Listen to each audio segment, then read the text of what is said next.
इस वक्त की अहम खबरें क्या हैं, उनसे हम आपको आगाह करेंगे। सबसे पहले आपको बता दें कि वज़ीर आज़म इमरान खान ने कहा है कि उनकी जान को ख़तरा है। उनके खिलाफ होने वाली साजिश का गुज़श्ता साल अगस्त से मालूम है। वफाकी वज़ीर इत्तलात फवाद चौधरी ने यह इंकशाफ किया है कि सिक्योरिटी एजेंसीज ने रिपोर्ट किया है कि वज़ीर आज़म इमरान खान पर कातिलाना हमले का मंसूबा सामने आया है। और इन रिपोर्ट्स के बाद हुकूमती फैसले के मुताबिक वज़ीर आज़म की सिक्योरिटी में इजाफा कर दिया गया है।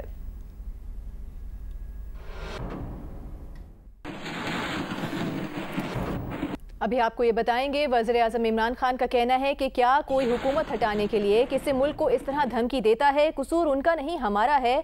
हमने उन्हें तासुर दिया है कि हम आपके बगैर जिंदा नहीं रह सकते। अचकने सिलवाने वाले कह रहे हैं कि अमेरिका को नाराज नहीं करना चाहिए, उन्हें डर है कि बाहर पड़ी दौलत जब्त न हो जाए। वज़ीर आज़म ने गैर मुल्की डिक्टेशन का जिम्मेदार माजी के हुक्मरानों को करार दे दिया। इस्लामाबाद में सिक्योरिटी डायलॉग से खिताब करते हुए वज़ीर आज़म ने कहा कि दौरा रूस पर एक ताकतवर मुल्क गुस्सा हो गया, कह रहा है रूस का दौरा क्यों किया, धमकी दे रहे हैं कि आदम एतमाद में शिकस्त ना हुई तो संगीन नताइज होंगे। इमरान खान कहते हैं कि नए पाकिस्तान में आज़ाद खारजा पॉलिसी, कानून की हुक्मरानी और फलाही रियासत होगी। कायदे हिज़्ब इख्तिलाफ शहबाज शरीफ का यह कहना है कि गैर मुल्की साजिश का आज इल्म हुआ, ख़त 7 तारीख को आया तो 3 हफ्ते क्यों चुप रहे, फौरी वावेला क्यों नहीं किया, OIC में अमरीकी नुमाइंदों को क्यों बुलाया, आप ये ड्रामेबाजी किसको दिखा रहे हैं, खुदा का खौफ करें, किसको बेवकूफ़ बना रहे हैं, यह आपका आखिरी और भौंडा हथकंडा है।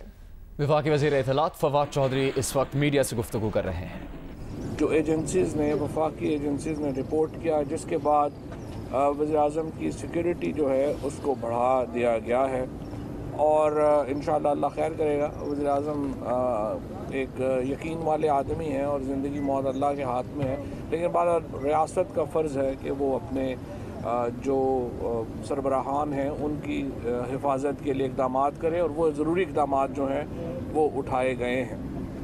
उसके बाद मैं ये आज शहबाज शरीफ साहब की जो प्रेस कॉन्फ्रेंस हुई है, मैं एक बात वाज़ेह कर दूं कि बहुत लोगों के ख्वाब चिकनाचूर होने हैं, लेकिन जिस तरह से शहबाज शरीफ का वज़ीर आज़म का ख्वाब टूट के किरची किरची होना है, बड़े कम लोगों के होने। ये जो घर बैठे ही वज़ीर आज़म बन गए हैं, मैं तो हैरान हूँ कि एक अदालत से ज़मानत पे बैठे हुए और वो कह रहे हैं कि ये मैं वज़ीर आज़म का उम्मीदवार बन गया हूँ।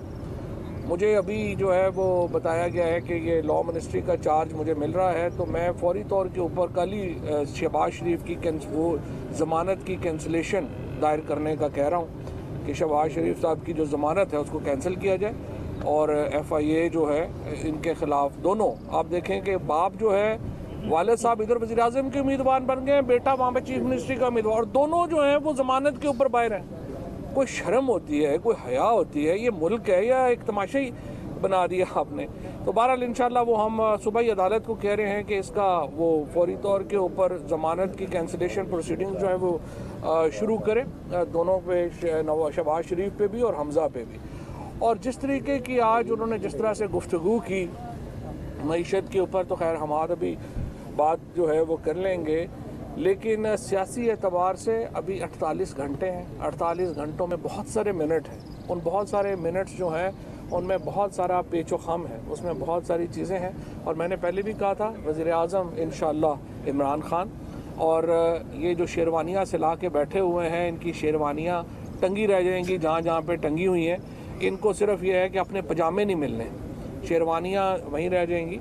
और इंशाअल्लाह ताला पाकिस्तान की जो इस वक्त की सियासत है, किसी तौर के ऊपर ये मुल्क, ये इस मुल्क के अवाम ये अलाउ नहीं करेंगे, इस चीज़ को बिल्कुल वो अलाउ नहीं करेंगे कि किसी बाहर के मुल्क के दारुल खिलाफे में बैठ के पाकिस्तान के अंदर हुकूमत तब्दील कर दी जाए, चंद $100 मिलियन यहाँ पे ख़र्च हों और हुकूमत बदल दी जाए।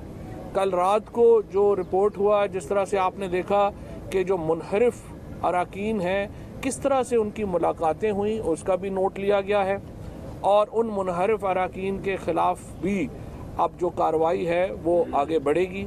जो कानूनी टीम की आज मुलाकात हुई है, कानूनी टीम ने भी अपनी जो इसके ऊपर हिकमत अमली है वो तय कर ली है और मुझे उम्मीद है कि हम कल तक सुप्रीम कोर्ट को भी रजू कर पाएंगे और उसके मुताबिक जो आर्टिकल 184 की प्रोसीडिंग्स हैं उनमें हम चाहते हैं कि सुप्रीम कोर्ट ये देखे कि कैसे मुमकिन है कि किसी एक ऐसी नो कॉन्फिडेंस मूव जिसको बाहर बैठ के ड्राफ्ट किया गया हो, उसको पाकिस्तान भेजा गया हो, और रातों रात जब वो मूव आए और कहा जाए कि ये मूव के ऊपर हमारे ताल्लुकात डिपेंड करते हैं, और उसके बाद अचानक 22 लोग हमारा जो है उनका ज़मीर जाग जाए, यानी ऐसे लोगों का भी ज़मीर जाग गया जिनका ज़मीर के हिजे भी जिनको नहीं आते। और ऐसी जो हमारे, और फिर जो बात हुई, हमने कहा जो इत्तेहादी हैं वो आएँ और शहादत देखें कि इस बैनुल-अक़वामी कॉन्स्पिरेसी की क्या है। उन्होंने इनकार कर दिया, वो स्पेशल कैबिनेट मीटिंग में तशरीफ़ नहीं लाए। उसके बाद शहबाज शरीफ ने कहा कि अगर ये ख़त हमें दिखा दिया जाए तो हो सकता है मैं उधर खड़ा हो जाऊं। उनको बुलाया गया कल अपोजिशन में, वो नहीं आए।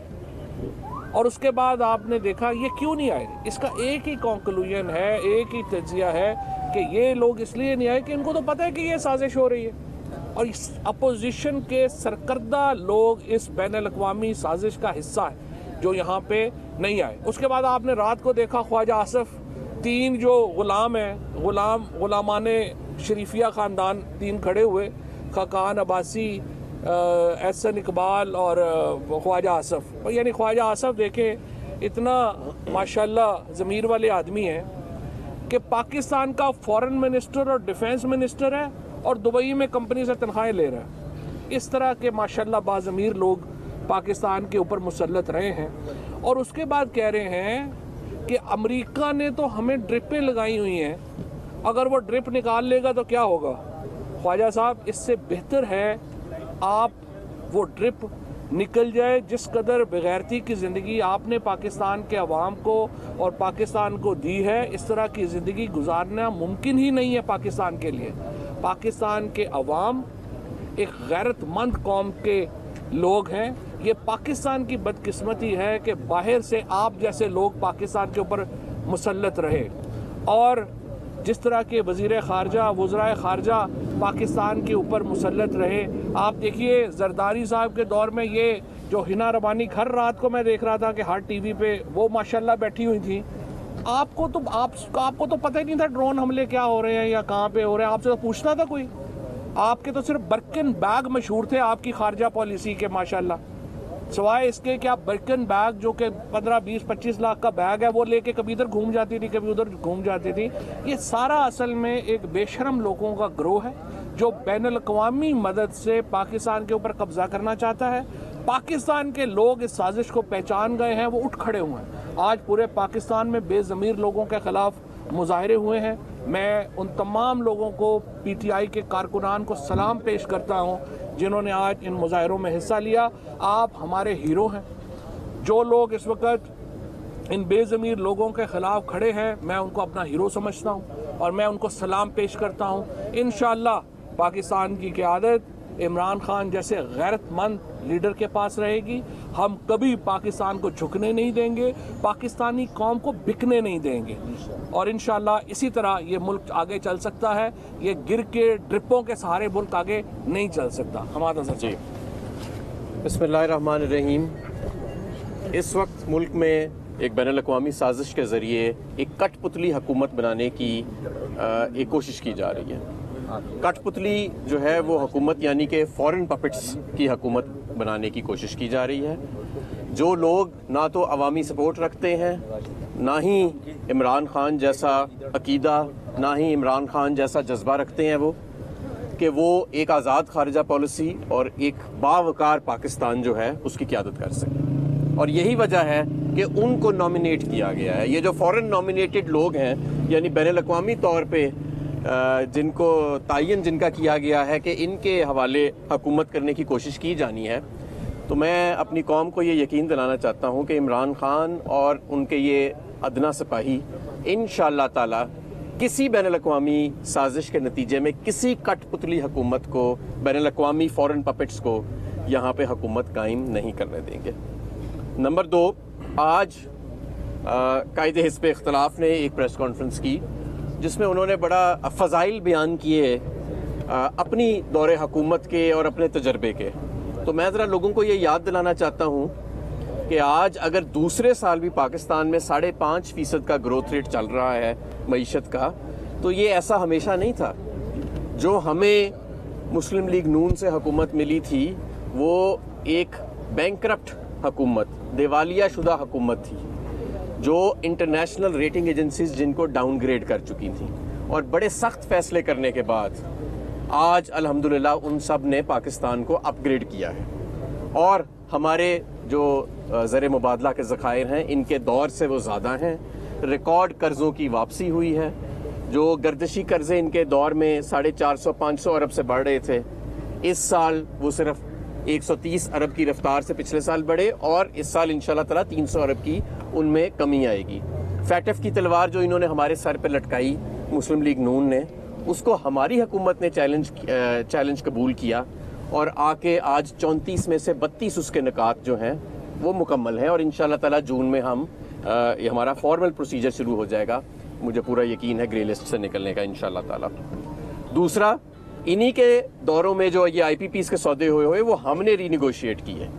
हमने सबसे सस्ता RLNG का सौदा कतर के साथ किया। इनके दौर में जो सौदे हुए, आज मैं ज़रा आपको उनकी भी असलियत बताता हूँ कि इनके दौर में जो सौदे हुए 2 ट्रेडिंग कंपनीज के साथ, गनवर के साथ और एक और कंपनी के साथ, तो हम 3-4 साल वो महंगे सौदे लेते रहे। हालांकि अगर हम मार्केट से जाके वो सौदे उठाते हमें सस्ते मिलते, लेकिन क्योंकि सौदे हुए थे हमें लेना पड़े। और अब जबकि इंटरनेशनल मार्केट ऊपर हुई है और अब उन सौदों का कोई हमें फ़ायदा पहुंचना था, वो डिफ़ॉल्ट कर गए हैं। 8-9 उन्होंने पहले डिफ़ॉल्ट किए सर्दियों में, और अब उन्होंने कहा बाकी जितना भी हमारे मुआहदे की मुद्दत है हमने वो गैस नहीं देनी। ये हकीकत है इनके LNG के सौदों की। इनके लगाए गए इम्पोर्टेड प्लांट्स, इम्पोर्टेड ईंधन पे चलने वाले प्लांट्स, जिनका आजकल ईंधन दुनिया में नायाब हुआ है, महंगा हो गया है, उसकी वजह से 183 अरब से 2013 में आज 850 अरब के गर्दिशी जो कैपेसिटी पेमेंट्स है वो पहुंची हुई हैं। तो ये मुल्क मुतहम्मिल नहीं है, ना इस मुल्क की मईशत मुतहम्मिल है, ना इस मुल्क की एनर्जी मुतहम्मिल है कि वो एक और वार और एक और अरसा इन लोगों का बर्दाश्त करें, और इंशाअल्लाह ताला वो नहीं करेंगे।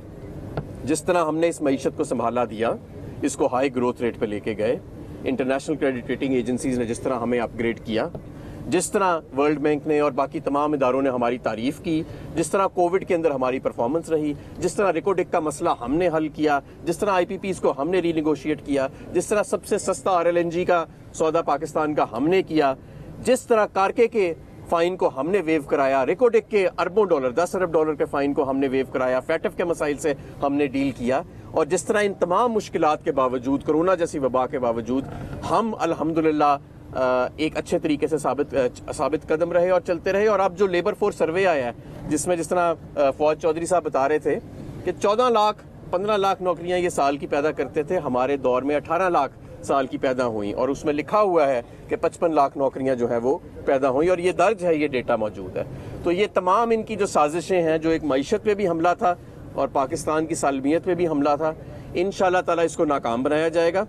और मैं सिर्फ ये कहना चाहता हूँ कि ये जहाँ भी अगर आप तारीख़ पढ़े ना, ये बैनुल-अक़वामी पपेट्स को इंस्टॉल करने की कोशिश की गई है, बैनुल-अक़वामी फोर्सेस की तरफ से कठपुतलियों को, हमेशा वो रजीम जो है वो ये जो तजर्बा है हमेशा ये फेल हुआ है, क्योंकि ये लोग ना तो इनकी आवाम में हमायत होती है और ना ही इनका कोई प्रोग्राम होता है, ना ही इनका कोई प्लान होता है। तो ये भी जो तजर्बा इन्होंने करने की कोशिश की है, इंशाल्लाह ताला नाकाम होगा। एक सेकंड में बात करूँ। अच्छा जी, आज आपने एक प्रेस कॉन्फ्रेंस देखी जिसमें बच्चों का वज़ीर आज़म जो है वो प्रेस कॉन्फ्रेंस कर रहा था। छोटी सी ख्वाहिश थी छोटे से सियासी आदमी की, पीछे 2 छोटे छोटे झंडे लगे हुए थे, हरे रंग का कपड़ा डाला हुआ था मेज़ के ऊपर, और कोशिश की जा रही थी एक बंदे को पेंट कोट पहना के टाई लगा के वज़ीर आज़म बना के पेश किया जा रहा था। जैसा कि हमाद साहब ने ये कहा कि पहली दफ़ा पाकिस्तान में ये कोशिश नहीं हो रही, ये कोशिश ईरान में भी करने की कोशिश की गई थी। उसके जो रिपरकशन से वो फिर आपको नज़र आए, कब तक आए। पाकिस्तान जो है वो गैरतमंद लोगों का मुल्क है, पाकिस्तान की कौम गैरतमंद कौम है, पाकिस्तान की कौम जो है वो भूखा रहना पसंद करती है, लेकिन अपनी इज़्ज़त नफ्स पे कभी भी फैसला नहीं करती। इंशाल्लाह इमरान खान और उसकी टीम इस इतवार वाले दिन ये जो बच्चों का वज़ीर आज़म है इसका ये जो ख्वाब था आज, जो उसने एक डमी वज़ीर आज़म बन के दिखाया आज प्रेस कॉन्फ्रेंस में, ये ख्वाब आपको किरचियाँ किरचियाँ होते नज़र आएगा। और अगर खुदा न खास्ता किसी वजह से, अगर खुदा न खास्ता किसी वजह से ये वोटों की खरीदो फरोख्त बैरूनी पैसे से, बैरूनी साजिश से इन्होंने किसी तरीके से कामयाब होने की कोशिश भी की तो असी इन्होंने पानी दे प्यो के मारांगे और इनकी अगली नस्लें कहेंगी कि कभी किसी बाहर के पैसे के ऊपर अपने मुल्क के लोगों के साथ गद्दारी नहीं करते। और आपको इंशाल्लाह नज़र आएगा कि एक एक पाकिस्तानी इन गद्दारों से बदला लेगा। जैसे फवाद साहब ने कहा, वो अगले वज़ीर कानून भी हैं, तो अब वो मिला जुला काम भी नहीं चलना आपका अदालतों में भी। तो अब आप तगड़े हो जाएं। अब या तो कल परसों आप अगर बने ना, तो हमने फिर नायब वज़ीर आज़म ज़रूर गुजारिश करनी है कि मकसूद चपड़ासी को बनाएं, क्योंकि जितनी उन्होंने आपके लिए काविश की है, अगर आप वज़ीर आज़म बनते हैं तो नायब वज़ीर आज़म ज़रूर इस मुल्क का मकसूद चपड़ासी होना चाहिए। तो पाकिस्तान और पाकिस्तानी अवाम के दिन बुरे ज़रूर हैं, पर एडे भी भैड़े नहीं कि तुहाडी वर्गियां चवड़ा आके उन वज़ीर आज़म बन, इसलिए आपका एहतसाब होगा।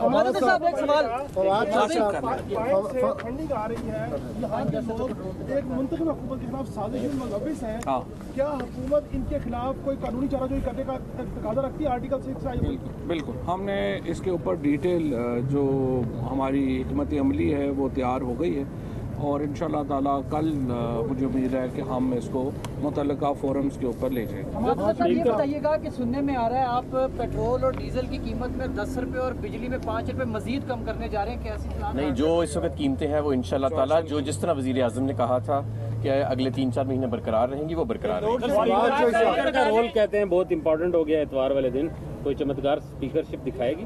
नहीं, देखिए स्पीकर का एक आइनी रोल है। अभी तक उन्होंने हमें एक आइन की, मैं पहले भी बार बार कह चुका हूँ, देखिए हम एक मिडिल क्लास की पार्टी हैं और हम लोग कोई आउट ऑफ कॉन्स्टिट्यूशन चीज़ें हम नहीं करें, हम आइन के मुताबिक चलेंगे और इंशाल्लाह ताला कोई आइन से बाहर जब ड्रोन हमले हुआ करते थे, अभी आप कह रहे हैं हुकूमत को पता ही मैं तो यार 4 महीने था। सर, पंजाब के सीएम वाला मामला हल हो जाएगा, आप समझते हैं? हल हो गया, कल इंशाल्लाह परवेज लाई चीफ मिनिस्टर हूँ। चौधरी साहब, एक क्वेश्चन ले लें कि अपोजिशन की तरफ से इतवार की मोहलत दी गई है आपको। एहसन इकबाल ने कहा है कि कोई ट्रांसफर पोस्टिंग्स, कोई फंड्स, हर चीज एहसन इकबाल साहब को कहें हम ट्रांसफरें, पोस्टिंगें, फंडों वाली गवर्नमेंट नहीं करते। ये माशाल्लाह उन्हीं को मुबारक हो और वो अभी दोबारा आना भी इसीलिए चाह रहे हैं। ये सारा मसला ही जो है ना पाकिस्तान का ये है कि ये जो चोरों का ग्रुप है, इनकी सोच ही सिर्फ ट्रांसफरें, तबादले, फंड, इससे आगे नहीं निकलते। पता नहीं कब बड़े होंगे। हुकूमती नुमाइंदों की प्रेस कॉन्फ्रेंस आ रही थी। फवाद चौधरी, हमाद अजहर और शहबाज गिल मीडिया से गुफ्तगू कर रहे थे।